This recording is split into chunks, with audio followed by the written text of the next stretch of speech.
A year ago, I thought I'd give the whole barefoot shoe a go. So for a year now, I've been using these, which are absolutely hideous, but they've been really, really amazing.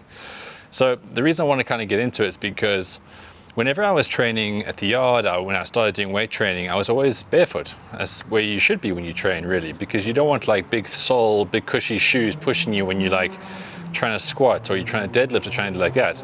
So I was always barefoot, and I just thought, well, go the next step. Can only recommend it. Really, really great. It has been a great year experiment. Apart from the fact these things are the ugliest things you could possibly put in your feet, there are obviously better options. There's more expensive options. I mean, this was literally like an impulsive kind of Instagram buy, but it's not about the aesthetic. The whole thing about having your foot really connecting with the ground and everything you do, I think it's been hugely beneficial for me. So, you know, for the obvious thing, like I've never had calf muscles. Probably closer to having halves than calves. But now I feel like I've got a lot more leg strength between the ankle and the knee. You should fundamentally always work out from the ground up. I'm so much stronger and more balanced on my feet, which is amazing for anything in life. I know as a golfer, I've already felt a lot more solid over the ball. All the kind of things that I do around unilateral leg training is because it starts off by having really functional and strong kind of feet, I would imagine. So the whole benefit of barefoot shoes has really, really been amazing for me. And I think it would be to you as well if you're looking to take your training a lot more seriously. For weight training, for walking. I know people say that you should really get into it and obviously become a runner in barefoot shoes.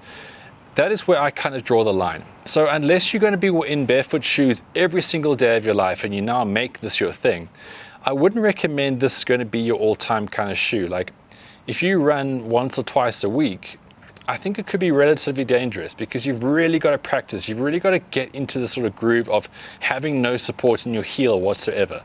Like we all strike with the heel when we run. And when you strike on pretty much nothing, like I know I've learned the hard way on a couple of things, it's not going to be great for you.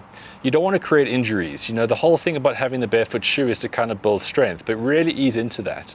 Like I know that with my kind of training, I want to do more explosive kind of cardio stuff. I want to do sprinting. I want to do a lot of jumps and those kind of things. So I have gone back to the more conventional light running shoe. I mean, these are great. I've had a pair of these before, back when I was doing general cardio. So now getting back into this, it's going to be great for what I need. So go barefoot for basic things. Like I'll always go walking in these. I'll put so much more mileage on these. I might get prettier ones, but barefoot walking is amazing training. But if you are going to be doing cardio and if you are going to be doing things that do rely on a bit more support, I still think the conventional light running shoe is great. So in closing, try the barefoot. I can only recommend it. Try being more barefoot in general, especially when it comes to training. Get your feet to be stronger. You work from the ground up. That is how you build real strength to prevent injury. And just be realistic with the fact that as you get older and you want to do things like sprinting, or if you want to go on occasional runs, lean into the support. Literally lean into the support, because our connective tissue and all those things isn't what it used to be when we were younger. And if you want to be really ambitious and use these kind of things, I think there's a world of hurt that is awaiting you. So hope that all makes sense. Keep trying these things because that's what makes us a little bit sharper and ultimately makes us a bit stronger.